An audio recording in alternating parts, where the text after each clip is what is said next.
Okay, here we go everybody. Third time's the charm. The first time only half of the video filmed. I don't even know where the other half of that video is. And then the second time, my makeup, it just was a disaster. Fortunately, this doesn't happen super often, so we're gonna roll with it.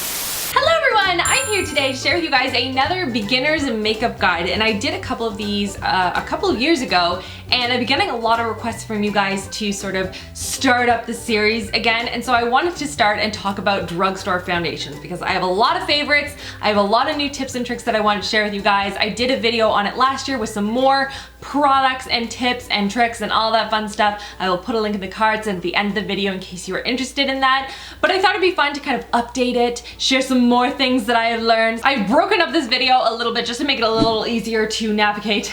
Thank you, editing Rachel. So if you guys have specific areas of interest, there are timestamps so you can go to a specific portion of the video if you want to focus there, or you could just watch the whole thing. It's up to you. But I thought this would just make it a little bit more organized. We're gonna start first with before you go into the store, what to look for, some tips and tricks in buying foundation, my favorites, my least favorites, as well as some application tips and tricks and setting and all that kind of stuff. So I hope you guys like this. Don't forget to subscribe if you haven't already too, so you don't miss out on new videos every Tuesday, Thursday, and Friday. And without further ado, let's get into this. So first we're gonna start with the overview of purchasing foundation. Before you actually go into the drugstore, what are some things that you should look for first? So tip number one is know your skin type. So you can do this by just washing your face, patting it dry, not putting any moisture on, and just see how your skin feels. If it's feeling fine, or if you're finding that you get oily by the end of the day, you probably have, you guessed it, oily skin. If you're feeling tightness in your cheeks but you're fine on your T-zone, you might be combination or normal skin. And then if you're feeling really tight or you have dry, flaky skin, you have dry skin. There are a ton of different drugstore foundations out there, and a lot of them cater to these specific skin types, as well as even more than that. So there are a couple of words and things you can look for on the actual bottles themselves that'll make it a little bit easier. So if you have oily skin, look for mattifying, and that's going to help to soak up any of the excess oils on your skin and make sure that you are more matte all day. And then normal to combination skin, you can look for pretty much anything, whatever kind of a finish that you like. If you want something more mattifying or something that has more of a radiant or luminous finish, it is entirely up to you. And then if you have dry skin, you want to try and add as much moisture into the skin as possible. So look for things that are hydrating, they're for dry skin, or something that has more of a radiant, luminous finish. Tip number two, know what coverage you want. So if you want very heavy, full coverage, then you're going to be getting something that is going to cover everything on your face. Your face is gonna basically look like a pancake. It'll cover acne spots, redness, probably even under eye circles if you put some under there. It's going to cover everything. But the downside to it is that it can look very thick and very heavy, almost cakey on the skin if you're not applying it properly. So that's one thing. Or on the other side of the spectrum, if you want something that has a lighter coverage, you can look for a BB cream, which is a beauty balm. It's going to have moisturizer, primer, it's going to maybe have some radiance properties as well as some foundation in it, and it's going to give you a much lighter finish. So you're going to have it smooth everything out, look a little bit more even toned, but it's still going to look like your skin. Tip number three, know your budget. So going into the drugstore, I would say that majority of the drugstore foundations fall within the $7 to $15 range. But obviously there are some that are cheaper, there are some that are more expensive, but just have some semblance of what your budget and what you're willing to spend on a foundation before you actually go into the store. Tip number four is knowing your skin tone. So a pinky foundation, it's for more cool tones. A yellow tint to a foundation is more for warm tones. And then if you have neither of those, you're probably neutral tone. That's what I am. I find some are too yellow or they're too pink, and the ones that have that nice beigey neutral undertone just suit me best. So that's another thing to look for. I talk about that in a lot more detail on how to find that in last year's video. Again, I will link that at the end of the video for you guys in case you're interested in knowing more about that. But that's in general a good place to start before you actually go into the drugstore. Now we're gonna get into some of the best and some of the worst drugstore foundations as of, I would say, probably the last year or so that I've been really enjoying and not so much enjoying. So we'll start with the good stuff, the stuff that I really enjoy. One being by L'Oreal. This is their Infallible Pro Glow Radiant Finish Foundation. I have the shade 202 Creamy Natural. I find that this particular foundation has a great range of more neutral toned foundations, which has been up until this point pretty rare for me. I always have to like combine a couple.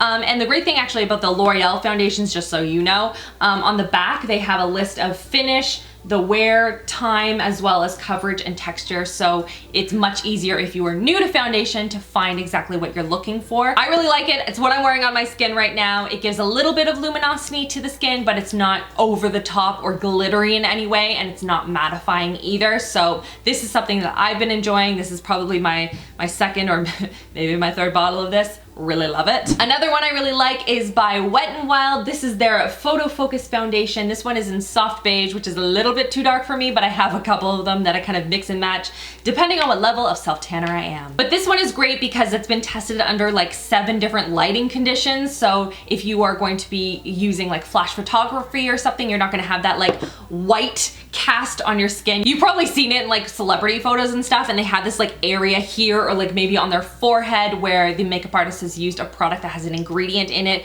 that sort of reflects against that flash, and this doesn't have it, so it's gonna look good in a lot of different situations.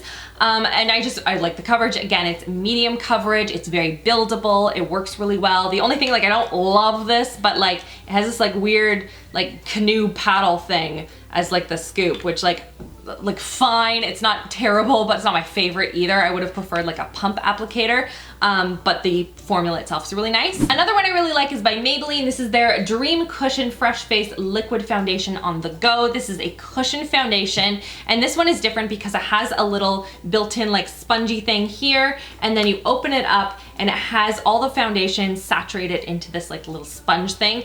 This is great, so if you want to do extra touch-ups, you know, after work or after school, if you're going out, this is very portable. It has a mirror in it. It's going to give you a lot less foundation than say like a bottle, but if you are someone that is out and on the go and wants to do touch-ups like that, I find this is a really good product for that. I like the fact that, I don't know, I find like I'm using less product because I'm using this like little sponge thing and I'm dipping it in and pressing it into the skin, but I still get good coverage. I find a lot of these cushion foundations tend to be more on the light end of coverage, but this one has a good medium to full amount. I feel like I've been saying coverage a lot, but you know what I'm saying. These tend to be a little bit on the pricier side versus a liquid foundation, but nevertheless want to mention it because I think it's really great. And then the last one is a relatively new one. I actually wore it because I was testing out water-resistant makeup, waterproof makeup in the pool. I will link the video in the card section in case you guys are interested in that. But this one's by Physicians Formula, and it is their Marathonista Tinted Moisturizer, and I really like this one. I was worried that it wasn't going to be as full of coverage because a lot of tinted moisturizers tend to like, I don't know, I put them on my skin and I'm like, wow.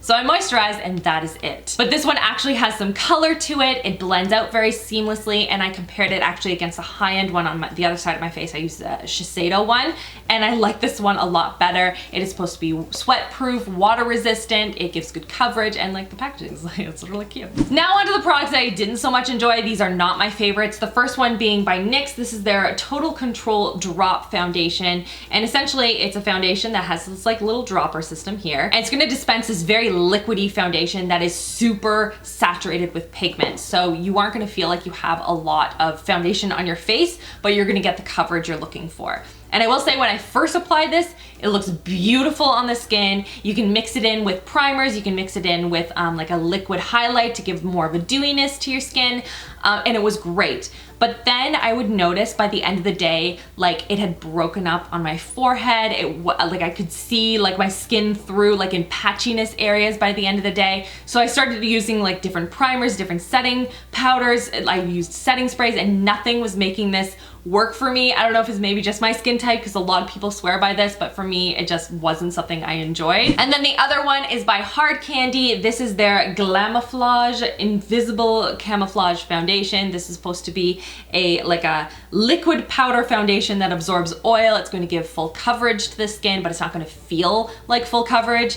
And I would say that that was not the case at all for me. I applied it and it felt like medium to full coverage, but then by the end of the day, it was so cakey and gross, and it like oxidized a little bit. It did not look good on my skin. It did not work well with me at all. And yeah, I was disappointed with this. Now let's get into some tips and tricks, and I have again organized this because there's nothing I love more than organization, except maybe makeup and cookies. So we have pre-foundation, the actual application process, and then post-foundation. So we are gonna start with the pre-foundation, and the first thing I wanna talk about is skincare. So I find that having a good skincare system and routine that works really well for your skin is crucial, because this is just going to give your foundation a nice smooth surface to work off of, and it's going to make it a lot easier to do its job, which is evening everything out. Regardless if you have dry skin, oily skin, combination skin, finding a good moisturizer, toner, things like that are really important. I'm not gonna get into like a ton of skincare stuff here. I will link a couple down below in case you're interested. These are some of my favorites, but I do wanna touch on one thing in particular, which is face masks. I'm very extra when it comes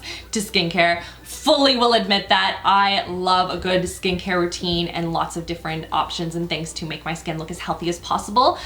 So I have two different masks that I like to use. So at the beginning of the week, I will use an exfoliating mask. This means that it has some like granularity, I guess, to it. And it's going to exfoliate your skin. It's going to unclog your pores and just sort of smooth everything out, get rid of any dry skin, that kind of stuff.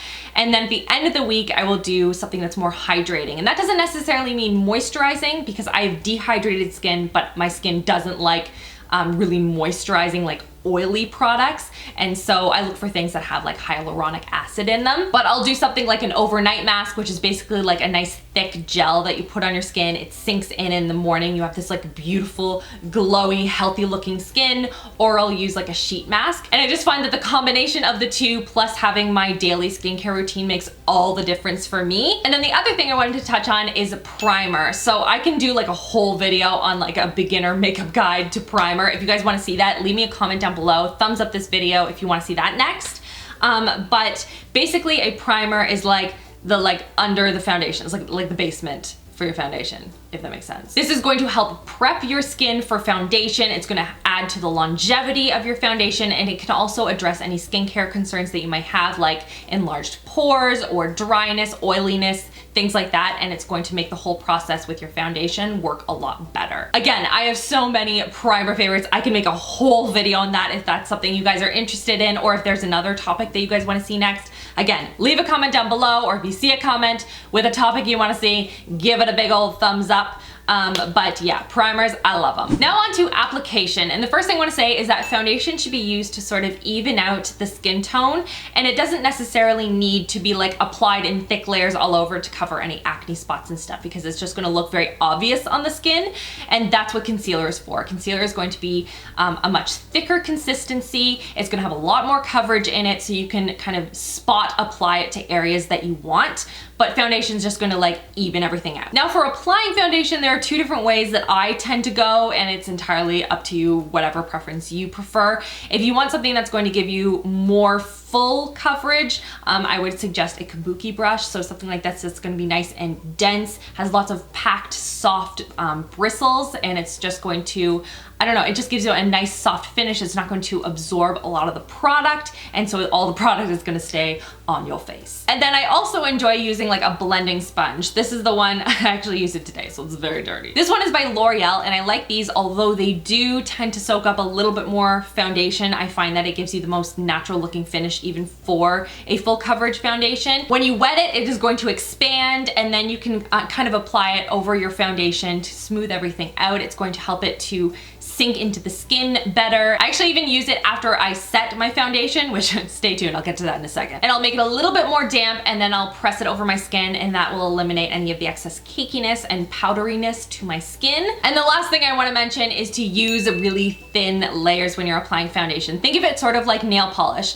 If you apply like one big like blob of nail polish onto your nails, it's going to take forever to dry. It's going to look really thick and blobby, and then anytime you press under your nails, you're going to see like a little indent. wet. Is that just me? I have no patience when it comes to drying my nails. But if you use really thin layers, then you can layer one layer on top of another. You still get that good coverage, but it's not going to take as long to dry, and it's going to look nice and smooth and shiny. Same theory applies to foundation, and that way you're going to get the amount of coverage that you're looking for, but it's not going to look really cakey. And then finally, post application, you want to set the foundation on your skin so it stays locked on, and that is what a setting powder is for. There are tons out there. Again, I can do a whole video on setting powders. That alone, I have a lot of them. But I have a couple of tips and tricks with this as well. So first of all, make sure that your foundation is most of the way dry before you set it with powder. And only because I find that if my foundation is still very wet, the powder tends to like cling to certain areas and it can look very clumpy and it doesn't dry down very well. So I like to wait a little bit and then use a powder. And the way that I use my powder is using one of these like little velour puffs. You can get them from the drugstore. I got mine, this is from Sephora, I got a 3-pack for $5. So I stick with these, but I know that they do exist in the drugstore world as well. And I find that I'm using less product. I'm not wasting a ton of product. I don't know if you guys do this, but when you like use a brush and you dip it into your powder and then you lift up and there's like an explosion of powder everywhere, you're like, awesome! Dollar bills everywhere. This one is a lot more precise, so what I'll do is I'll dip it into the powder, I will tap off excess onto my hand and then press it onto my skin just where I need it, and then I'll go back into my hand and use the extra product wherever I need it. If you have dry skin, just set like under the eyes like a little bit, maybe the T-zone if you need it, but you don't need a lot of it. And then oily skin, look for a mattifying formula. This is again going to soak up any of the excess oils in your skin and just make your skin look matte all day. And then I mentioned this before, but if you are looking a little bit powdery after, just use a damp blending sponge and then just press it gently over top of your foundation. That's just going to eliminate that and make your skin look like skin. And those are all of my tips and tricks and favorites and least favorites. I hope you guys found this video helpful. If you did, give it a big thumbs up and don't forget to subscribe so you don't miss out on new videos every Tuesday, Thursday, and Friday. I hope you guys enjoyed this. If you have any requests for future beginner makeup guide type videos, leave them in the comment section below. I would love to hear from you. And that's everything. I hope you guys are having an amazing week so far, and I will see you guys on my next video. Love you girls. Mwah.